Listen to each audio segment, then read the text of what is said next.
എനിക്ക് ആദ്യം കാണിക്കാനുള്ളത് ദിലീപ് കേസിന്റെ വിധിയാ. ഇതാണ് ദിലീപ് കേസിന്റെ ജഡ്ജ്മെന്റ്. തുടക്കത്തിൽ കേരളത്തോട് ഞാൻ വിളിച്ചു പറഞ്ഞു ഇത് കള്ളക്കേസാണ്, ഫ്രെയിം ചെയ്തതാണ്. വളരെ സാമാന്യ ബുദ്ധിയുള്ളവർക്ക് മനസ്സിലായി. ഒന്നാമത്തെ അന്വേഷണത്തിൽ ദിലീപ് ശിക്ഷിക്കപ്പെടുന്നത് ഇവർക്ക് ഉറപ്പില്ലാത്തൊരു സാഹചര്യം ഉണ്ടായിട്ടുണ്ടെന്ന കാര്യത്തിൽ സംശയമില്ല. നമസ്കാരം.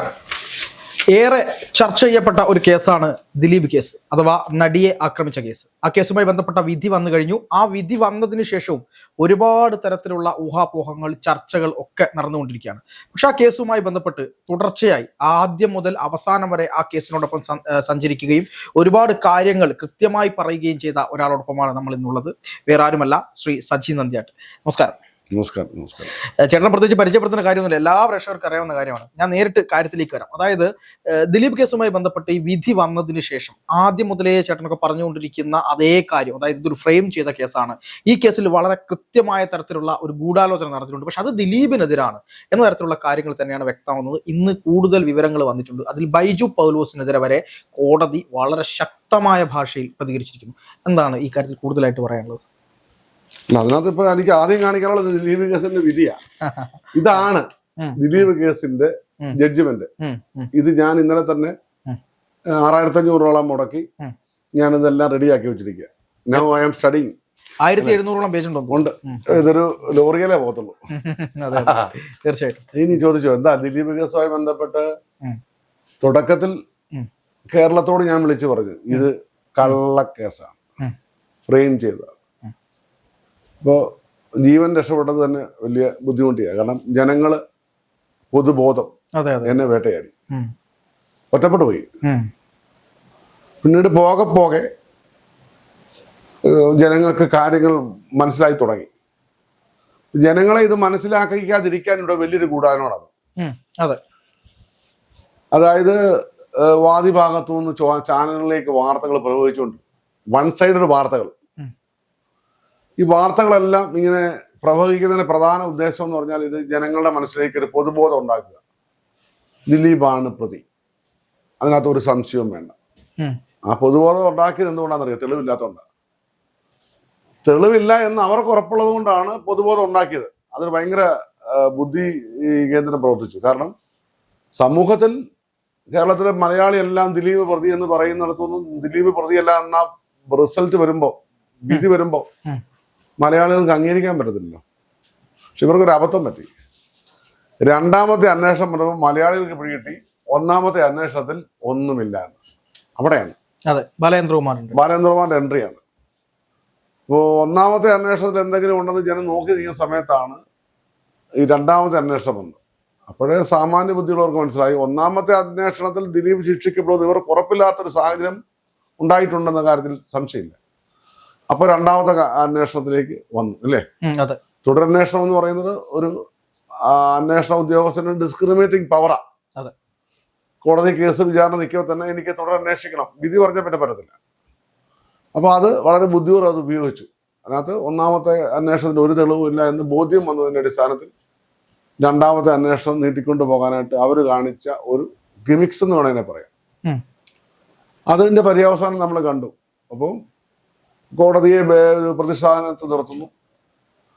കോടതികളിൽ സ്വാധീനം ചെലുത്തിയാണ് റിസൾട്ട് അല്ലെങ്കിൽ വിധി വാങ്ങുന്നൊരു ധാരണ പരത്തുന്നു. കോടതിക്ക് എന്തും പറയാം എന്നൊരു ധാരണ ഉണ്ടാക്കുന്ന പൊതുബോധം. അത് ഒരിക്കലും നമുക്ക് ആശ്വാസ്യമല്ല. ദിലീപ് കേസെന്നല്ല, വേറെ ഒരു കേസിലും അങ്ങനെ പാടില്ല. ഒരു സാധാരണക്കാരന്റെ ആശ്രയം കോടതിയാണ്, പോലീസ് അല്ല. പോലീസ് നമ്മളെ പ്രൊട്ടക്ട് ചെയ്യുമെന്ന് പറഞ്ഞാൽ അത് അവിടെയും നീതി ലഭിക്കത്തില്ല. കുറച്ച് നല്ല പോലീസുകാരുണ്ട്. ഞാൻ പറഞ്ഞത് നീതി ലഭിക്കുന്നത് വളരെ രാഷ്ട്രീയ ഇടപെടലൊക്കെ ഒരു നീതി ലഭിക്കുന്നത്. നമുക്ക് നീതി ലഭിക്കുന്ന എപ്പോഴും ഒരു പൗരനോടാണ്, കോടതിയിൽ നിന്നാണ്. ആ കോടതി മോശമാണ്, കോടതി ഈ സ്വാധീനിക്കപ്പെടുന്നു എന്നൊക്കെ പറഞ്ഞൊരു ഒരു നറേഷൻ വന്നാൽ നമ്മുടെ സമൂഹത്തിലുണ്ടാകുന്ന അരാജകത്വം എന്താ? പാകിസ്ഥാനിലൊക്കെ ഈയിടെ ഒരു കോടതി കയറി ആക്രമിച്ച് അവർ വിധി തിരുത്തിച്ചു. തീർച്ചയായിട്ടും. കോടതിയിൽ പിന്നെ നമ്മളില്ല, ഈ രാജ്യമില്ല. രാജ്യം ഒരു ഗാർഡിയൻ അല്ലേ? സ്റ്റേറ്റ് ഈസ് എ ഗാർഡിയൻ നമ്മൾ പറയുന്നത്. രാജ്യത്ത് കോടതികൾ ജുഡീഷ്യറിയുടെ 3 സ്റ്റേറ്റ് ഓർഗാനിൽ ഒന്നാണ് ജുഡീഷ്യറി, ലെജിസ്ലേച്ചർ, എക്സിക്യൂട്ടീവ്. ഈ ജുഡീഷ്യറിയുടെ നിലനിൽപ്പ് അപകടത്തിലായാൽ രാജ്യം നിലനിൽപ്പില്ല. ഉണ്ടോ? ഇല്ല, രാജ്യം പോയി. അപ്പൊ ജുഡീഷ്യറിയുടെ വിധി പറയുന്നത് വെറുതെ ഇവരുടെ ധാരണ ഇത് മാർജിൻ ഫീ മാർക്കറ്റ് നമ്മൾ സെലക്ട് ചെയ്തല്ലേ, ഒരു വിധി ഇങ്ങെടുത്ത് ഒരു മറ്റേ ഇത് എടുത്ത് എന്ന് പറഞ്ഞ പോലെ സെലക്ട് ചെയ്ത് പോകുക എന്നുള്ളതാണ്. പൊതുബോധം സൃഷ്ടിക്കുമ്പോൾ കോടതിയുമായി ബന്ധപ്പെട്ട വ്യവഹാരങ്ങൾ നടത്തുന്ന എത്ര പേര് കാണും? കൂടി വന്നാൽ 50 ലക്ഷം പേരായിരിക്കും ഇതുവരെ വ്യവഹാരം നടത്തിയത് അല്ലേ? അതെ. കോടതിയുടെ നടപടിക്രമങ്ങൾ അറിയാവുന്നവരാരും കുറച്ചുകൂടെ അത് അജ്ഞത കൊണ്ട് അറിയുന്നില്ലാത്ത ഭൂരിപക്ഷമുണ്ട്. അവരോട് പറയുകയാണ് ഇത് കോടതിയിൽ നിന്ന് വിധി സമ്പാദിച്ചാണ്. ദിലീപ് അവർ പറയുന്ന ന്യായങ്ങളാവരുത്.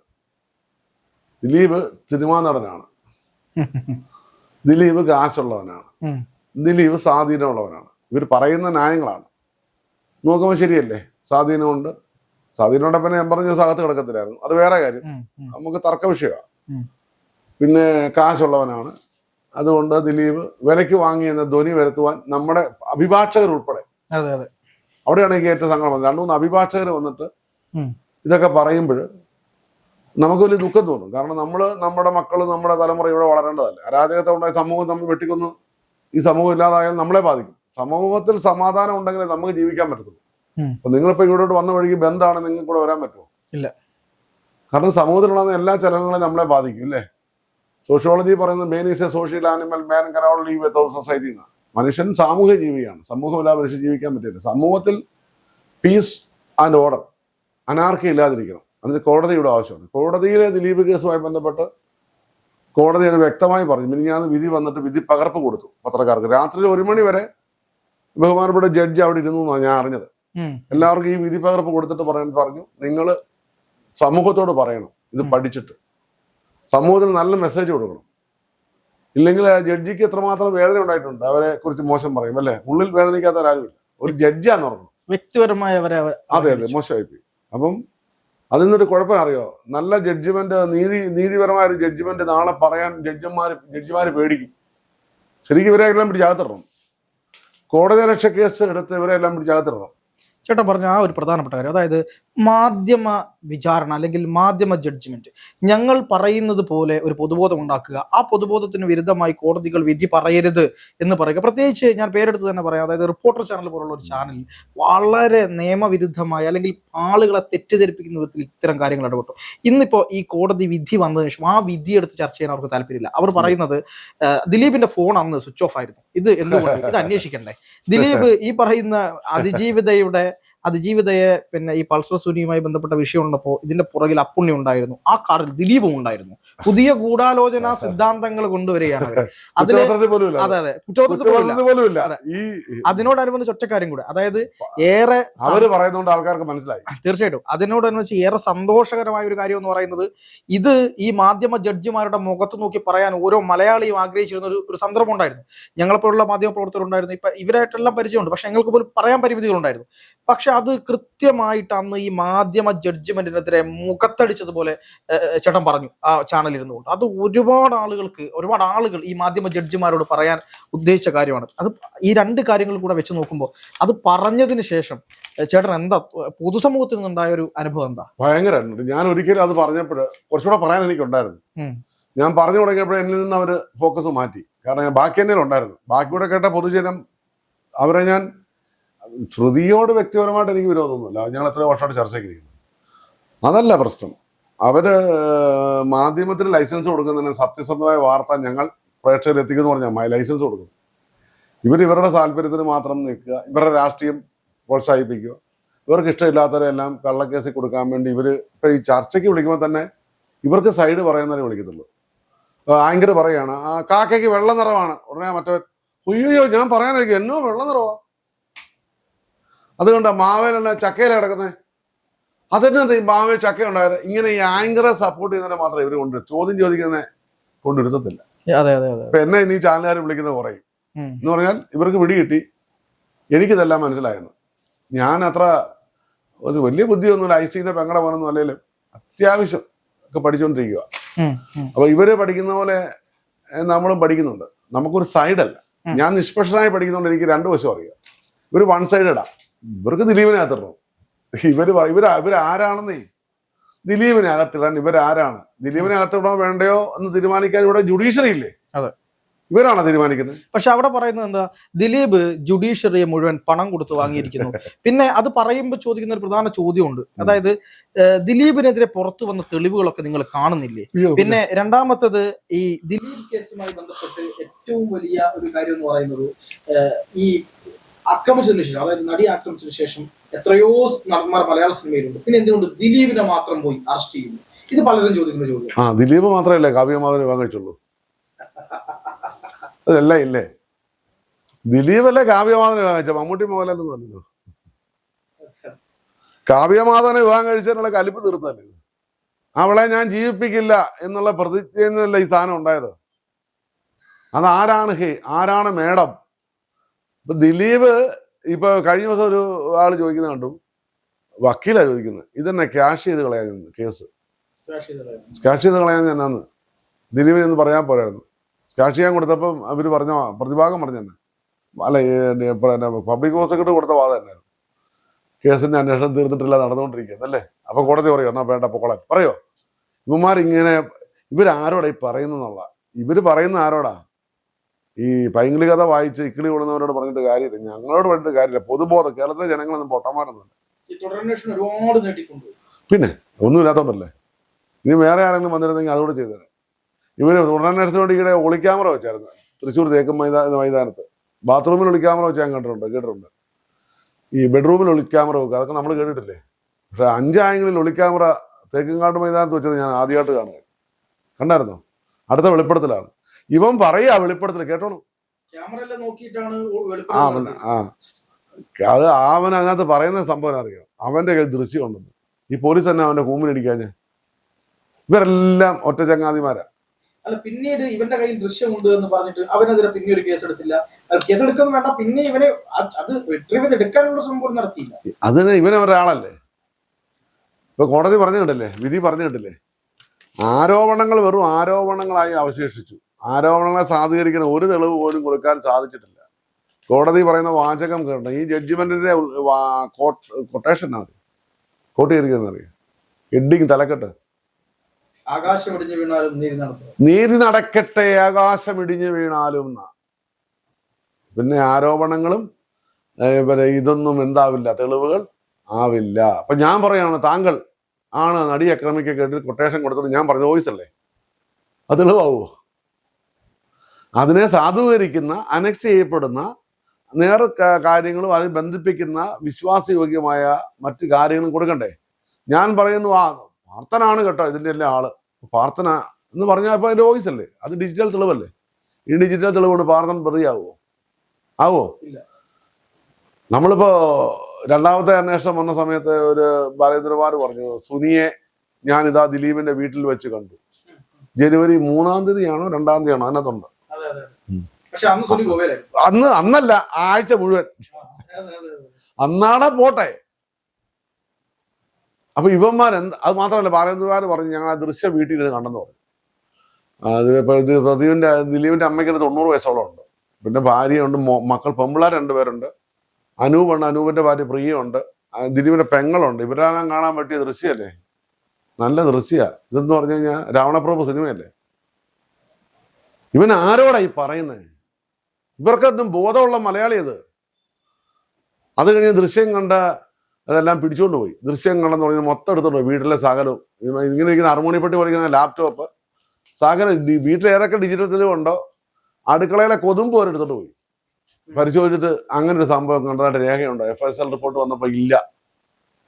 എല്ലാം ഒളിഞ്ഞ് പപ്പടമായി. പപ്പടമാണ്. പിന്നെ പപ്പടത്തിന് പിന്നെയും കട്ടിയുണ്ട്. 2 ഈച്ച വന്നിരുന്നാൽ പോലും പപ്പടം പൊടിയല്ല. ഇത് ഒന്നുമല്ല. ഇവര് പറയുന്നത് ദൃശ്യം ടാമ്പർ ചെയ്യപ്പെട്ടു.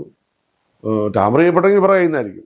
ഇവരല്ല കൈകാര്യം ചെയ്യുന്നത്. അത് കോടതി വെച്ചത് ആഷ് വാല്യൂ മാറി. ഈ ആഷ് വാല്യൂ മാറിയെങ്കിൽ അതിനകത്ത് വേറെ കേസിന്റെ ഫയലാ. ഈ ദൃശ്യത്തിന്റെ ഫയലൊന്നും ആഷ് വാല്യൂ മാറിയിട്ടില്ല. അതല്ലാതെ കൃത്യമായി FSL റിപ്പോർട്ടിൽ പറയുന്ന ഒരു കാര്യമുണ്ട്, ഈ സിസ്റ്റത്തിലോട്ട് ഇടുമ്പോഴും നമ്മളത് എടുക്കുമ്പോഴും അതിന്റെ ആഷ് വാല്യൂ നോർമലായിട്ട് മാറും. അത് ചെല്ലമേശ്വരി പറഞ്ഞിട്ടുണ്ട്. അതെ, പക്ഷെ അത് ഈ വക്കീലന്മാർ ഉൾപ്പെടെയുള്ള ആളുകൾ ഈ ഹാഷ് വാല്യൂ മാറുക എന്ന് പറയുന്നത് എന്തോ ഗുരുതരമായ തെറ്റാണ് എന്നുള്ളത് പൊതുജനങ്ങൾ അവരെ തെറ്റിദ്ധരിപ്പിച്ചു. മാത്രമല്ല 2020 ഈ കാര്യം കൃത്യമായിട്ട് പോലീസ് ഉദ്യോഗസ്ഥർ, അതായത് ബൈജു പൗലോസിന് അറിയാമായിരുന്നു. പക്ഷെ അയാൾ അത് 2 വർഷം മറച്ചു വെച്ചു, കോടതി മുമ്പിലേക്ക് എത്തിച്ചില്ല. 2022 അത് കോടതിയുടെ മുമ്പിൽ പറയുന്നത് എന്ന് കോടതി മറച്ചു വെച്ചു. ഇവരിത് കൊടുത്താൽ ഇവര് പ്രതികളാവും. ഇവരുണ്ടാക്കിയതല്ലേ ഇതെല്ലാം. ഇത് ഫേബ്രിക്കേറ്റഡ് സ്റ്റോറി അല്ലേ, ഒരു മനുഷ്യനെ ഇല്ലാതാക്കാൻ ചെയ്തതല്ലേ. ഇതിനകത്ത് ഇവർക്കെല്ലാം പങ്കുണ്ട്. ഇത് പ്ലാൻ ചെയ്തതല്ലേ. ജയിലിൽ നിന്നും പൾസർ സുനിക്ക് കത്തയച്ചു വിപിൻലാല്. അത് വിപിൻലാൽ അയച്ചെന്ന് തെളിഞ്ഞു. ഫോൺ വിളിച്ചു, തെളിയിക്കാൻ പറ്റിയില്ല. പൾസർ സുനിക്ക് പൈസ കൊടുത്തെന്ന് തെളിയിക്കാൻ പറ്റിയില്ല. ചുമ്മാ പറഞ്ഞാൽ മതി, ഞാൻ നിങ്ങൾക്ക് 5 ലക്ഷം വന്നു, ഇന്ന് തെളിവുണ്ടേ. ഏറ്റവും ദിവസം ഗൂഢാലോചന നടന്ന എവിടെയാണെന്നറിയോ? അബാദ് പ്ലാസയില് 445 റൂമുണ്ട് നമ്പര്. ആ റൂമിൽ അബാദ് നടന്ന സമയത്ത് പൾസർ സുനി മുകേഷിന്റെ ഡ്രൈവറായിരുന്നു. ആ സമയത്ത് അമ്മയുടെ റിഹേഴ്സൽ നടക്കുക. അപ്പൊ ദിലീപ് അവിടെ ചെന്നു എന്ന് പറഞ്ഞാൽ ഗൂഢാലോചനയായോ? ദിലീപിന് ഇയാളെ അറിയില്ല, ചിലപ്പോൾ അറിയാതിരിക്കാം, എനിക്കറിയില്ല. ദിലീപ് എന്നോട് പറഞ്ഞു എനിക്കറിയില്ല, വല്ല കണ്ടുമില്ല പരിചയം കാണും. അപ്പുണ്ണിയായിട്ട് പരിചയം കാണും. കാരണം അപ്പുണ്ണി ഡ്രൈവറല്ലേ, ആരുടെ? ദിലീപിന്റെ. ഈ ഡ്രൈവർമാരെല്ലാം നമ്മളൊരു പ്രോഗ്രാമിൽ ഇപ്പൊ നമ്മളിവിടെ സംസാരിക്കുമ്പോൾ നിങ്ങളുടെ ഡ്രൈവർ ഉണ്ടെങ്കിൽ എന്റെ ഡ്രൈവർ ഉണ്ടെങ്കിൽ അവരവിടെ മാറിയിരുന്ന് പേരെന്നാന്നൊക്കെ ചെയ്ത് പരിചയപ്പെടുക അല്ലേ? ഒരേ മേഖല വർക്ക് ചെയ്യുന്നവരാ, ഒരു ഹോട്ടലിൽ താമസിക്കുമ്പോൾ. അങ്ങനെയാണല്ലോ. അതൊക്കെയാണ് ഗൂഢാലോചന എന്ന് പറഞ്ഞത്. അപ്പുണ്ണി പുറകെ അനുഗമിച്ചു. അങ്ങനെ കുറ്റപത്രത്തിൽ പോലും ഇല്ല കേട്ടോ. നിങ്ങൾ പറഞ്ഞ് ഞാൻ വിട്ടുവരുത് കാര്യം പറയാം. അപ്പുണ്ണി അത് ഈ റിപ്പോർട്ടർ ചാനലിൽ നിന്ന് കീറ്റുന്നുണ്ട്. ഇവന്മാര് നുണ ഉത്പാദിപ്പിക്കുന്ന ഫാക്ടറിയാണ്. ഇതൊക്കെ വിശ്വസിക്കുന്ന ആൾക്കാരും ഉണ്ട് കേട്ടോ. അതുകൊണ്ടോ പുറകെ പോയി എന്നുള്ള കാര്യത്തിന് ഒരു തെളിവുമില്ലെന്ന് മാത്രമല്ല അവർക്ക് എന്തുവേണ്ട പറയത്തില്ലേ, അത് പ്രോസിക്യൂഷന്റെ വാദം പോലും ആയിരുന്നില്ലെന്നാണ് ഞാൻ മനസ്സിലാക്കുന്നത്. ഇല്ല, കുറ്റപത്രത്തിൽ ഇല്ലെന്ന്. ഞാനിത് പഠിച്ചോണ്ടിരിക്കുവല്ലേ.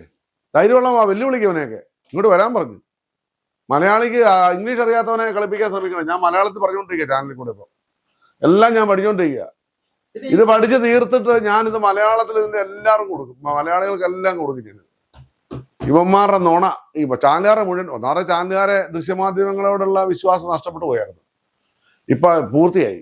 ഇവന്മാര് പറയുന്നത് മുഴുവൻ നുണയാണെന്നും ഇവരെ ഒന്നും കുടിക്കുന്ന വെള്ളത്തിൽ വിശ്വസിക്കരുതെന്നും. എന്നെ ഇവന്മാര് വിളിച്ചില്ല, എനിക്കൊന്ന് ഇപ്പൊ എന്നെ വിളിക്കും, ഞാൻ പറഞ്ഞോളാം, എന്നെ വിളിക്കും. ഇന്ന് തന്നെ വിളിച്ചിട്ടുണ്ട്. ഞാൻ വേണം ചെന്നാൽ എൻ്റെ കാര്യം പറയും. ഇവര് പറയുന്നത് പറയാൻ വേണ്ടി ഞാൻ ഇരിക്കുമല്ല. എനിക്ക് എൻ്റെ സ്വതന്ത്രമായ അഭിപ്രായമുണ്ട്. ഞാൻ നീതിയുടെ കൂടെ നിൽക്കുന്നു. ദിലീപ് തെറ്റ് ചെയ്തിട്ടുണ്ടെങ്കിൽ ദിലീപിനെ ഞാൻ തെറി വിളിക്കും. ചാനലിൽ കിടപ്പുണ്ടല്ലോ. ഷാനി പ്രഭാകരോട് ഞാൻ പറഞ്ഞു ദിലീപ് തെറ്റ് ചെയ്ത് കോടതി വരട്ടെ, അന്ന് ഞാൻ പുള്ളിയുടെ ഫ്ലെക്സിനോട് ചെരുപ്പിട്ടടിക്കുന്നു പറഞ്ഞു.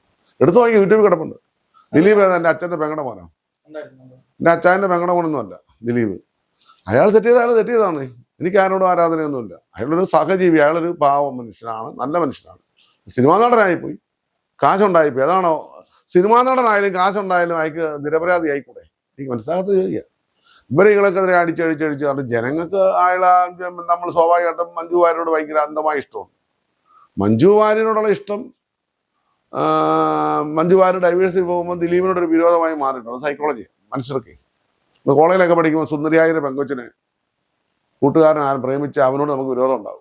അത് ഒന്നുമല്ല, എന്നാലും ആ സുന്ദരിയെ എനിക്ക് പ്രേമിക്കായിരുന്നു, അപ്പൊ നീ പ്രേമിച്ചു എന്നൊരു ഒരു മാനസികാവസ്ഥ അല്ലേ? ശരിയാണല്ലോ. അപ്പോ അന്നേരം കണ്ട അടുത്ത സുന്ദരിയെ കെട്ടി ആരെയാ? കാവ്യയെ. അപ്പൊ ഒരു അനിഷ്ടം നിൽക്കുമ്പോഴാണ് ഈ സംഭവം ഉണ്ടാകും അല്ലേ? സത്യമല്ലേ? ദിലീപിന്റെ പ്രിയ പടങ്ങളൊക്കെ ഇഷ്ടമാണ് ആൾക്കാർക്ക്. എന്നാലും ദിലീപിന് നല്ല ഒരു ഇമേജ് പോയത് ആ ഡൈവേഴ്സ് കൂടി. ഞാനിതൊക്കെ ദിലീപ് കേൾക്കുന്ന കാര്യമില്ല, ഞാൻ കറക്റ്റായിട്ടാണ് പറഞ്ഞത്. നമ്മൾ ആൾക്കാരോട് സംസാരിക്കുമ്പോൾ അവർ തന്ന ഫീഡ്ബാക്കാണ് ഞാൻ സംസാരിക്കുന്നത്. അപ്പോഴാണ് ഈ സംഭവം ഉണ്ടാകുന്നത്. കാര്യം ദിലീപ് അല്ല ഡൈവേഴ്സ് മേടിച്ചത്, ദിലീപിനോടൊപ്പം മൗള് നിൽപ്പുണ്ട്. എന്തുകൊണ്ടാന്നൊക്കെ സാധാരണ ഇപ്പം നിങ്ങൾ നിങ്ങളുടെ ഭാര്യയായിട്ട് കല്യാണം കഴിച്ചാണോ? നല്ല കാര്യം. അപ്പം പിന്നെ കുഞ്ഞുങ്ങളുമായിട്ട് ഡൈവേഴ്സ് ചെയ്യുമ്പം കുഞ്ഞുങ്ങൾ എപ്പോഴും അമ്മമാരോടെ നിൽക്കും. അത് അവരുടെ കുടുംബ പശ്ചാത്തലം നമ്മളത് അറിയേണ്ടത്. ആരുടെ തെറ്റ് ആരുടെ നമ്മൾ പറയാൻ നമ്മൾ വിധിക്കാൻ ആളല്ലേ. കാര്യങ്ങളൊക്കെ എനിക്കറിയാം, ഞാൻ ഇവിടെ പറയാൻ ശരിയല്ല. ഇവര് എല്ലാവരോടും ഇതിനകത്തുണ്ട്. ഇപ്പം എന്താ പറഞ്ഞത്, വിധി വന്നിട്ടും അത് സ്വീകരിക്കാത്തവരല്ലേ ഇവരെല്ലാം. ഈ ഗൂഢാലോചന പങ്കുള്ള